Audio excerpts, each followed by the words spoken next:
Good morning. Look at that. An empty bench. Wow, it's not too often my bench is empty. And you know, now and then I'm in here in the evening doing private little projects that I don't necessarily video. I'll show you a couple of things before I get the next project in here, which is the Pioneer with the bad turntable belt.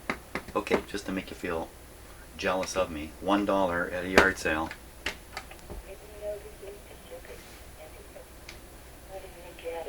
Are available on the Canadian Coast Guard website, www.ccg-gcc.gc.ca. Got it. Okay, so this isn't on. This is a weather monitor, obviously, but I've got it on some other thing. This is the proper weather. Oop. And Sound, Blue Mountains, Northern Grey County, Hanover, Dundalk, Southern Grey County. Today, a mix of sun and cloud with 30% chance of showers. Risk of a thunderstorm. Wind southwest 30 kilometers per hour, gusting to 50. High Okay. 29. Well, I'm not going to make you listen to a long, never-ending weather report that comes out of one of these, but hey, how cool is that? So it's got an alarm in it. When the really bad weather comes, it'll get an alarm. How many ways can a person today check the weather? Like 50,000 ways you can check the weather, and you know what? It's still wrong. I still have trouble forecasting 12 hours out. Okay, wasn't that exciting? Hey, look at this. Well, that's all that's left of a power supply. Actually, here's the rest of it. Okay, so what is this? This is the power supply to some wireless speakers that I negotiated my way into. Yes, I'm cutting the cords off of it because the transformer is shot. I bought wireless speakers. Each one comes with its own power supply, plus a transmitter and its power supply. And it turns out this guy's shot. Can't see it now, but underneath each one of these diodes here is a little tiny capacitor. Maybe you can't see it there. One of them had blown sky high, and I guess did a short, and I guess damaged the. Oh, look at that. There, I didn't notice that before. It's all melted there. So, okay, so this is garbage. Too bad. But guess what? I had another power supply that matched the right voltage and polarity. Don't need this. Presto, I have two fantastic high-end Advent wireless speakers. I got the guy to throw it in, and now I know why. Because the one speaker power supply wouldn't work, and he knew it. But that's okay, because I can get around these things. So, okay, so there it is. The Pioneer Centrex I had in here about a month ago, and discovered that the belt was bad on it.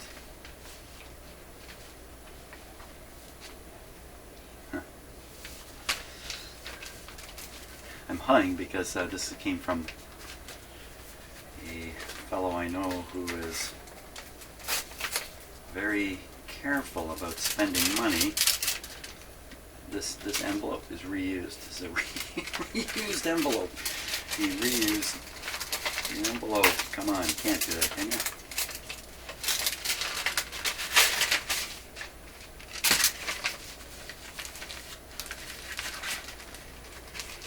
Thanks, Jim. Here's the belt. There we are. So there's a new belt to go in there. Great. Get this record player going. Now, if I remember right, the other things that were wrong with this, I think there was some suspicion about the tone not being proper coming out of this. One channel didn't have sufficient bass, but you know what? I just realized my wireless speakers can be used here. I can use them here. Hey, that's great. Let me get those. Get the whole deal going here. Okay, well, yeah, wireless speakers. No, that's not going to work on this. I've got to hear this amplifier driving speakers to check out the tone problem that I think I heard before. So, once again, fantastic wireless speakers. Whoa! No application. Everything flying apart here.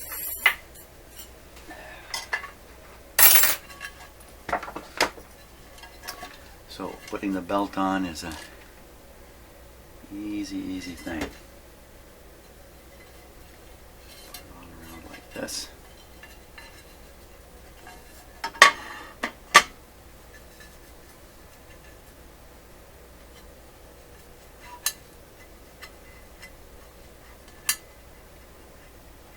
Okay. The little trick here. Get your finger like that. There's probably other ways of doing this. This is how I do it. I'll feed the belt in. You can't quite see what I'm up to, but it would be pretty obvious if you were doing this to your own record player. There we go. Ooh, instructions here. Remove the clamp screws. It's long gone. Fit the supplied rubber brush into the hole. The supplied rubber, what? Rubber brush. Rubber bush. Rubber bush. Oh, so it's supposed to be a little cap that goes in this hole. It's missing. Rubber bush. I've never heard of that term. Like bushing? Bush? Into the hole. Anyway, reverse above steps. Repacking. Okay, nothing important there. It's just about when you first get your turntable. Okay, we're just about ready. Down. We'll see if this guy really works now. Best to plug it in the power.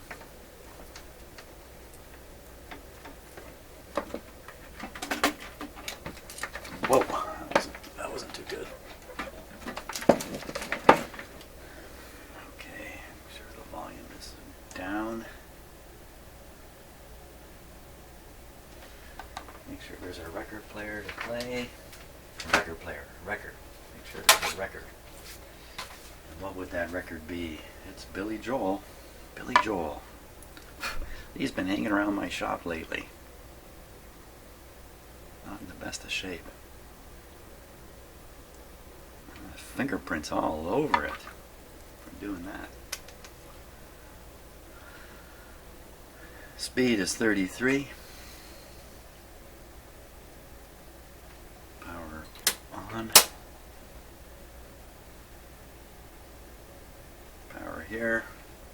Volume down. I think I have the speakers connected. We're going to have to make sure of that first. Power on. Oh yeah, I heard the wump wump. Coming on, we'll put it on AM, turn it up. Oh, doesn't that sound like AM to you? The usual.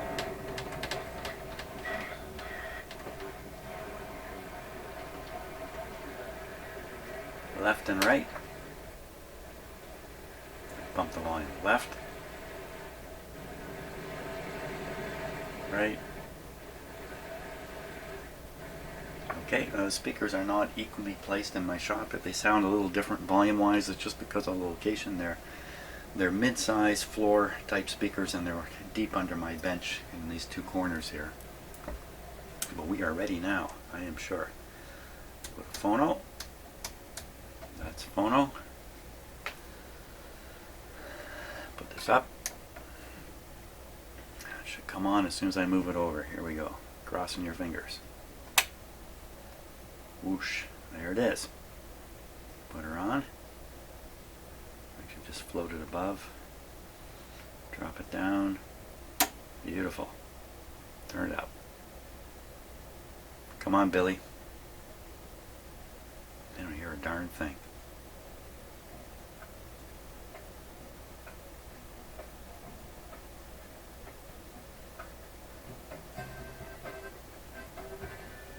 Oh. What's the action there?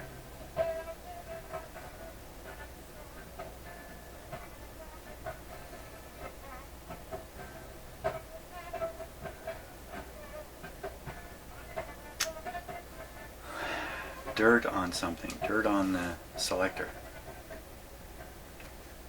Yeah. Good guess, Jim. Left channel. Right channel? Okay, and I want to get a... Billy Joel will come out here and claim copyright rights, so I don't want him at my house. Record level, they don't do anything here, just bass and treble. Let's check it out.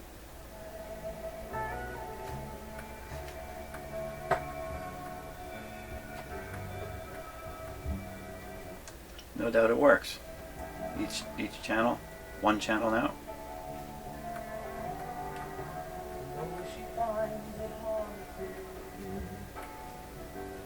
Other channel. Gotta change songs here. Other channel.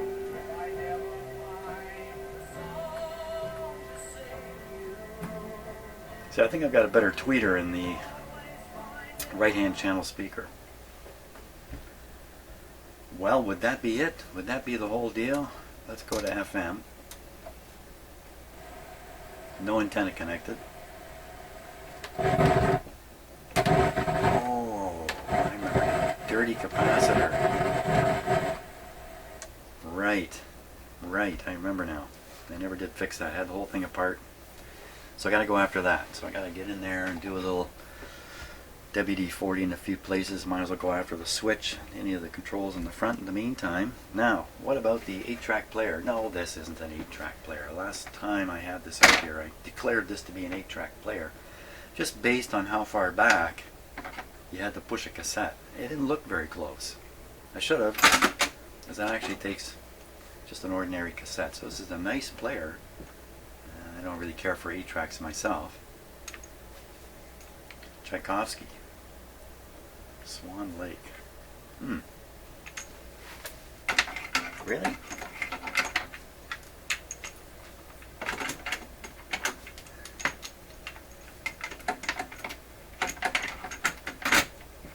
A little awkward doing that.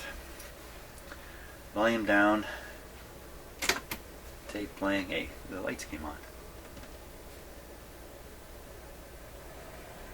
Oh, still on radio. Tape.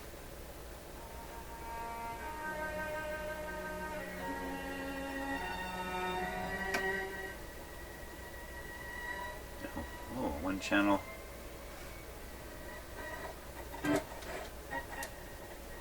The switch is in trouble here. That's volume on one channel, volume on the other. That could be the tape player itself. No, see, it's in here.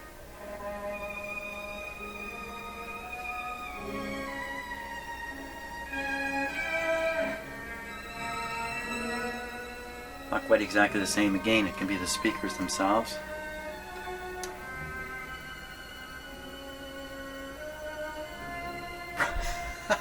We're just... okay, so I got a short memory. Okay, so I lifted the needle there thinking the music would end and it didn't. I just kind of had one of those moments here. Okay. Take that good. Tuning needs a little bit of cleanup in the sliding contacts in the tuning capacitor. That's what I diagnosed the noise to be. So fantastic. Let's switch it off. How do you turn this off? Stop.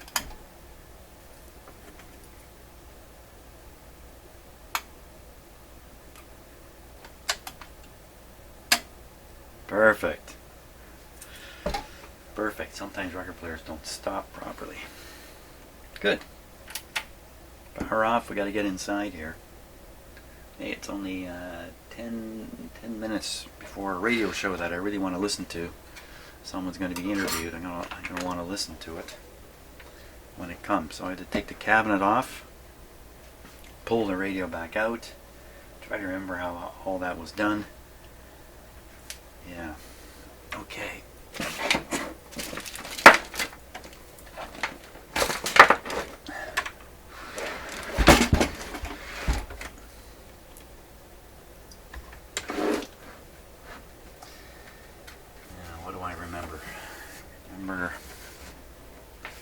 comes out the front.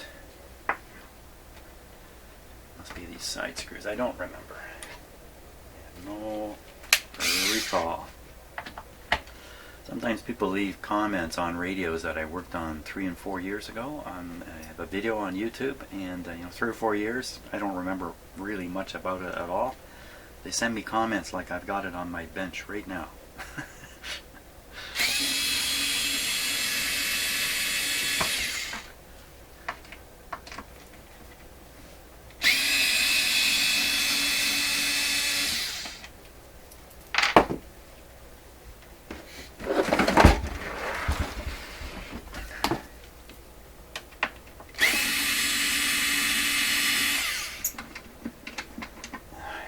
I think there's something about the back on this.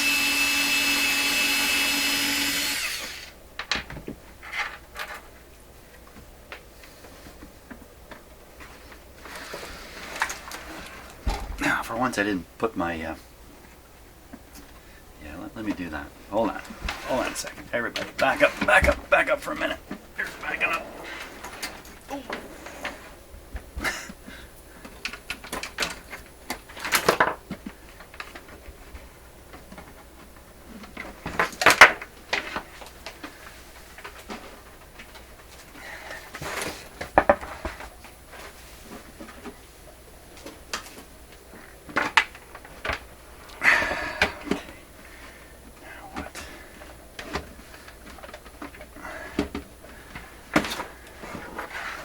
That's a big thing. I made a big bench so I could do these big things. I didn't make it big enough. So I think the board stays back. These two guys got to come out of here. The back board stays back.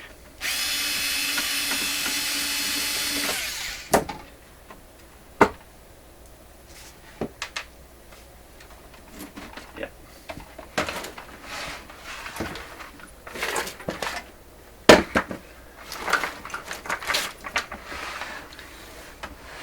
Now I kind of regret having this wheel here.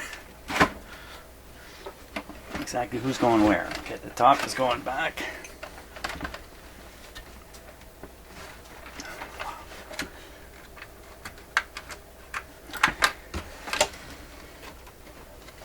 Good. I think we can leave it like that.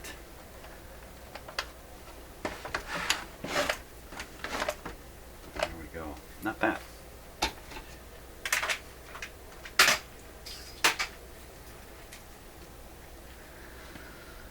Okay, so the capacitor over here, I believe, is the source of the noise. And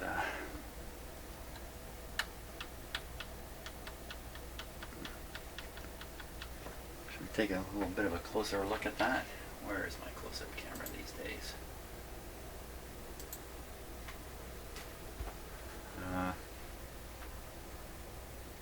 Oh, way up here.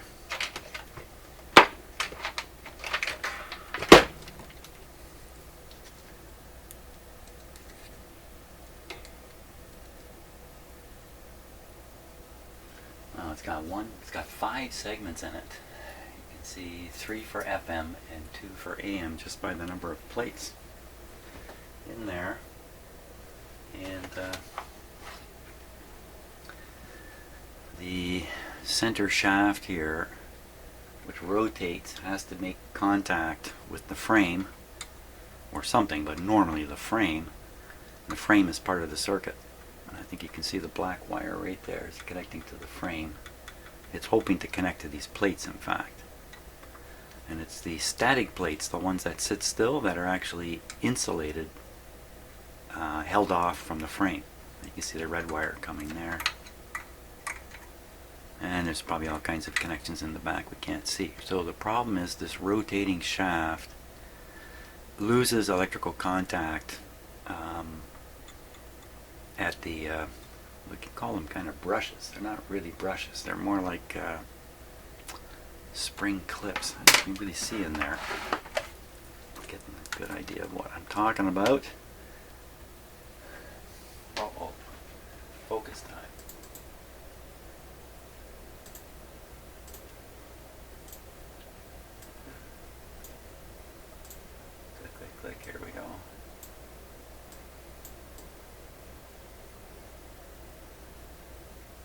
Okay, so I think a really good example is on the left side of the image there. Tricky for me to point in there now. So what I'm talking about is this piece of metal right here, this bent piece that's springing out. It's springing out and it's pushing on the brass shaft. And I suspect that's the contact point that's in trouble right in there. Let me tune the radio, you'll see. See, it's kind of... So either the spring just doesn't have as much spring as it once did, or it's got a bit of dirt in there, or. But for this one, I'm gonna blast it with some contact cleaner.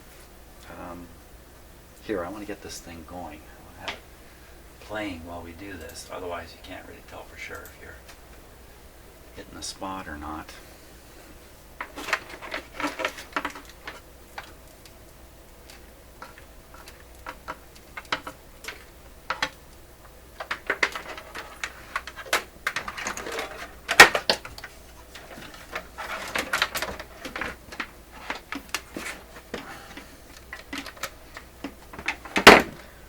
Okie dokie. Wow, power's on. Let's try that again. Power's on to it. We don't want it in phono mode. We want it in radio mode. FM. Volume down, power on.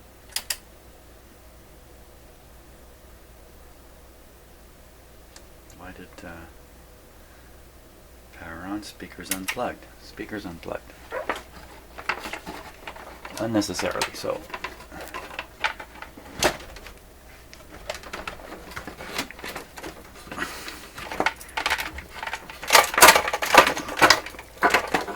Wow. Okay.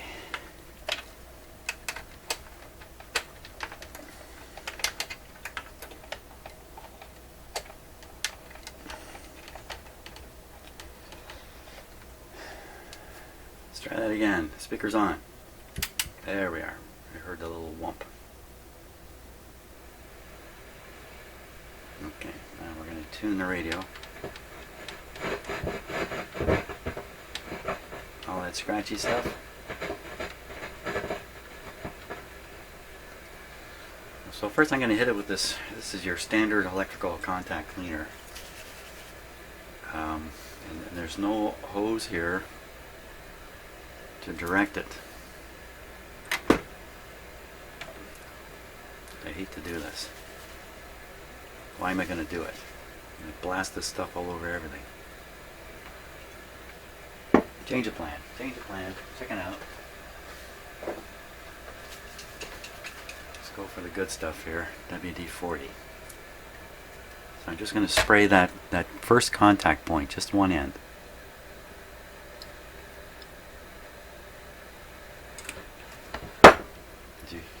Hear it do something there? Ah, much better. Hey, what's this? What's this? Where did this come from?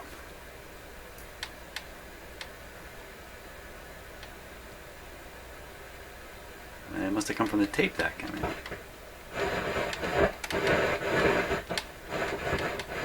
Okay, let's try another one. Usually the same sort of deal at every end, but not necessarily.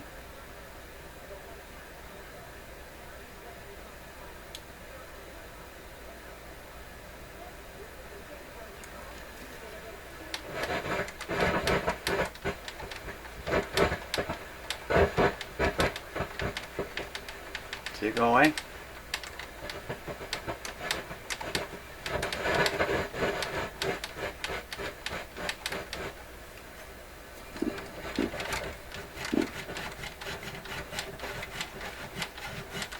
Okay, there's more contacts.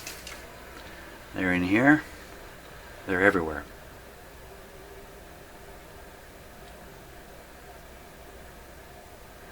Just trying not to flood it too much here.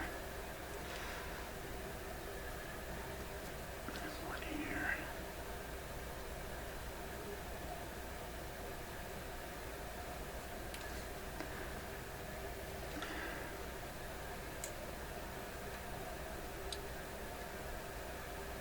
And it's another example of how electronic problems are mechanical in the source. Okay, nice and quiet now. Oop. Dirty spot there. I haven't worked it so much up at this end.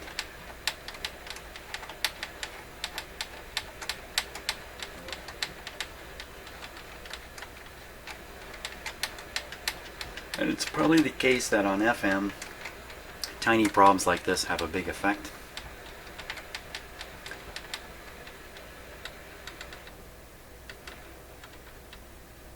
On AM, now that might be the local oscillator of this radio here. Yep. Sorry, I think I just yelled into my microphone there. So it's working.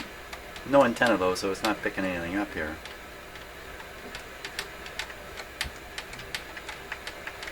Beautiful. Okay, we solved that problem real easy. Now what about the multi-switch?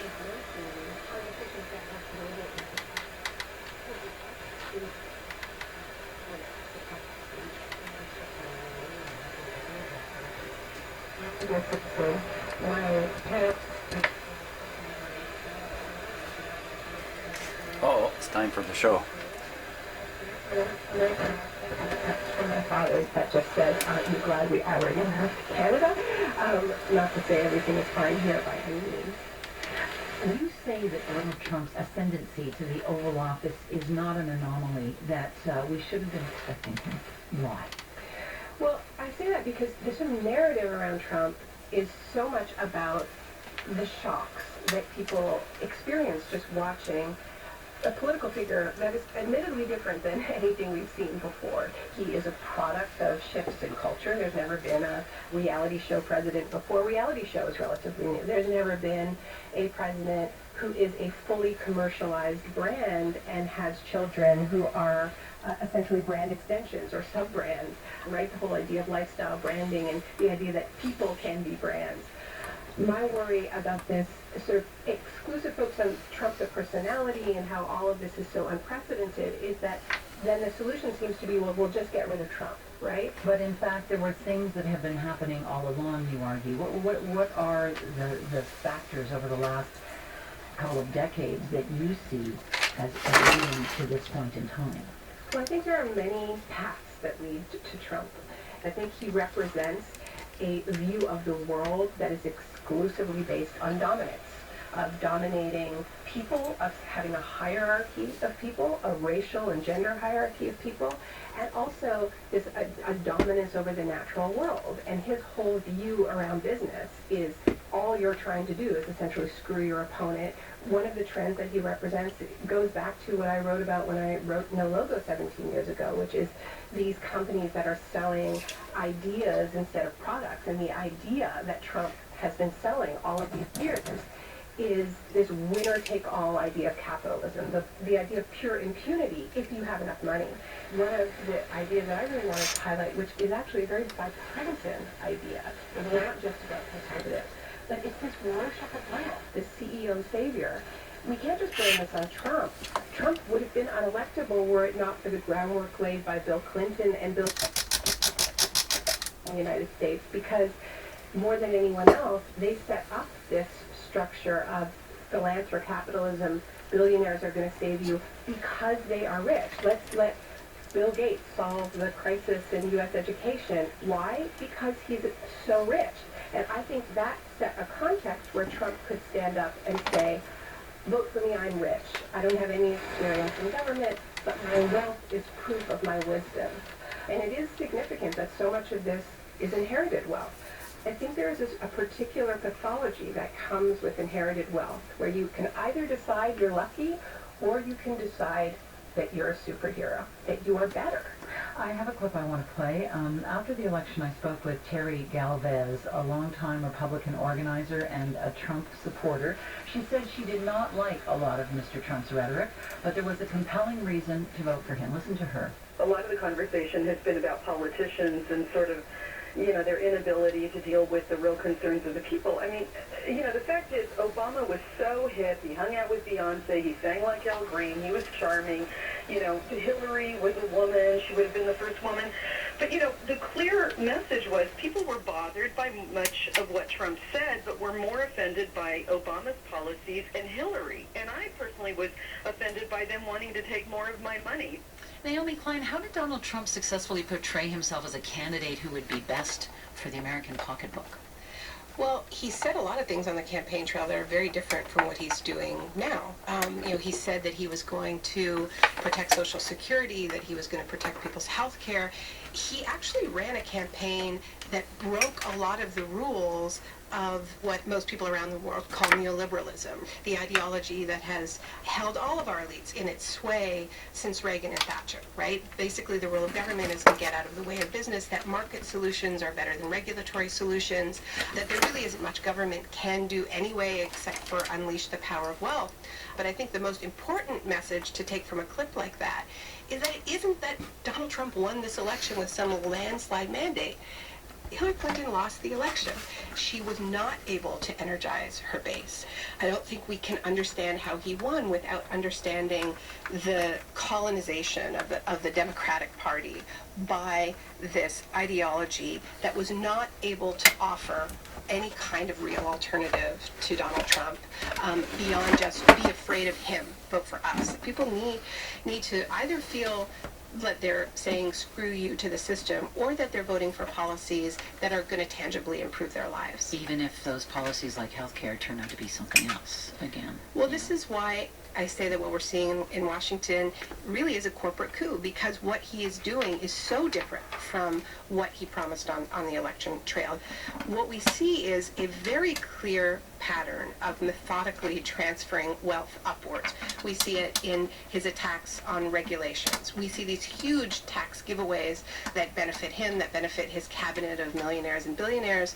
So when we look at his economic policies, this isn't what he campaigned on, but there is a very, very clear pattern. And I think that this idea that it's all chaos, that there's no sense to it, that he has no idea what he's doing, obscures those patterns. Well, in fact, there is that sense of chaos, which in a way falls in line with your ideas about the shock doctrine, does it not? We've seen this tsunami of executive orders, in that first 100 days, and this is what they're most proud of. And the strategy is, Machiavelli's strategy, the advice to the prince, that the pain will be felt less if it's done all at once, that people can't really resist when they're facing attacks from all directions. But my concern was that this is really shock doctrine light, because what we're talking about here are the little sort of mini shocks that Trump is constantly generating himself. Some of it deliberately because he understands the value. I mean, any other president would be upset with a press secretary who gets in as much trouble as Sean Spicer.